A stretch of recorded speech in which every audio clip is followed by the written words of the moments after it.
On this vote, the yeas are 415 and the nays are 14. The bill is passed. After a hard-fought effort, Congresswoman Sheila Jackson Lee presided over a vote in the House last night that was years in the making. The vote to designate Juneteenth a federal holiday. Celebrated on June 19th, it commemorates the day in 1865 that all Black Americans in every corner of this nation were officially free from slavery. And while the bill passed overwhelmingly in the House, there were still 14 Republicans who apparently didn't think that that landmark occasion was worth commemorating with a federal holiday. Today, President Biden signed that legislation at the White House, officially making Juneteenth the 12th federal holiday to be recognized in this country and the first since Martin Luther King Jr. Day was established in 1983. And here's the president. By making Juneteenth a federal holiday, all Americans can feel the power of this day and learn from our history. Great nations don't ignore their most painful moments. Great nations don't ignore their most painful moments. They don't ignore those moments in the past. They embrace them. While Juneteenth will now be commemorated nationwide, there's a catch. In some red states, it could soon be illegal to teach what the holiday is all about. That's because Republican state legislatures in a dozen states are now aiming to dictate how historical and modern racism in America are taught. That includes the state of Texas, where Juneteenth was first celebrated. Governor Abbott signed a law this week intended to ban critical race theory from being taught in public schools, even though it's not being taught in any K-12 curriculums anywhere, including in Texas. Joining me now is Annette Gordon-Reed, history professor at Harvard University and author of On Juneteenth, which I was just kicking myself that I didn't bring with me so I could get it signed. I have your book. I did a Barnes & Noble run recently and got a copy.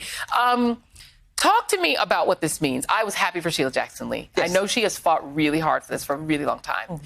But beyond it being a warm and fuzzy sort of acknowledgement, finally, of the country of the end of slavery, what does it mean? Well, it means that we can actually begin a discussion about it. I mean, one of the great things about this holiday is that it's tailor-made for history, because people have to know what happened, when did it happen, why did it happen that way. And I think the people, every sort of celebration I've seen of it, institutions who do it, they always have an educational component.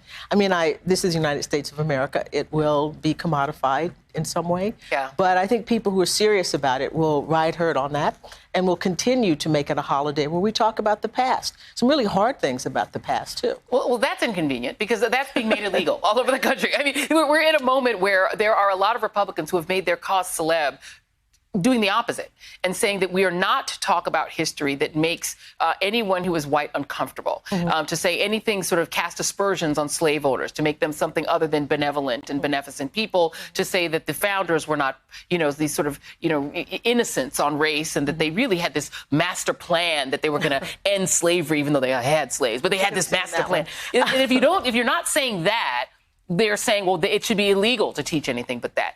How can that be happening at the same time we're getting a Juneteenth holiday? Well, it's the American dilemma. It's a conundrum. It's a pushback. It's a pushback against all of the efforts over the past, really since the 50s, to bring a more realistic vision about the American beginnings, slavery and so forth. So I think a lot of people are self-conscious about the strides that we've made in doing that in history. I don't know what's going to happen with this. I mean, there will be pushback. Teachers are my mother was a high school teacher. They're very creative people. The Texas Constitution, the Constitution of the Republic of Texas, explicitly talks about race. It explicitly talks about people of African descent, saying that they can't be citizens. It promotes slavery, all those things. You can't teach about that topic. How are you going to talk about 1836? Right. And it's right there in the document. So, I mean, if you give people the documents, you read it, the questions will arise naturally because they're right there. We didn't just invent talking about race. Yeah. They talked about race a lot. In the 18th century and the 19th century. They put it in their laws and letters, policies, sermons, you name it. It was always there. And we didn't just invent this. No, you're absolutely right. The Confederacy was all of their secession documents went right to race and slavery. There is this obsession right now with taking everything that talks about race, probably including your book, is probably soon going to be labeled critical race theory. You're at Harvard, where Derek Bell, of course, was one of the people who actually and my classmate, theory. Kimberly Crenshaw, who we are desperately trying to get on the show. Your book is not critical race theory. Your book is about Juneteenth.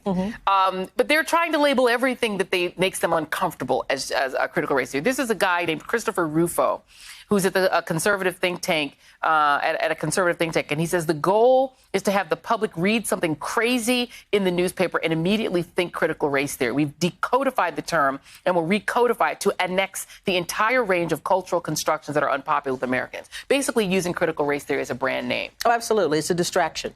You're right. No one is teaching critical race theory K through 12. Just to be clear, can you just repeat it? It is a law school text. What is critical race theory? Critical race theory talks about the influence of race in American laws, even things that don't have to do specifically with they're not talking about race. Very often they have a racial component to it. They have a racial impact, and it permeates law. And so that's what people are thinking about. That's what Derek Bell and Kim write about. Who's a law school professor at Harvard. A law school professor. This is not K through 12 material. What they're saying is anytime you talk about race. That's right. You're talking critical race theory. Critical race theorists talk about race, but not everybody who talks about race are critical race theorists. And Fox News has mentioned critical race theory nearly 1,300 times in the past 3.5 months. This is now going to be used to get out the vote in 2022. Absolutely. And as an historian, it seems like a perversion of the idea of history to just take something and slap a label on it that isn't even true. Well, it does, but it happens all the time. Yeah. I mean, people use history in that way or seek to use history for political ends, and they see that this is an inroad into making inroads into, making people frightened about the new inclusiveness and new understandings about history.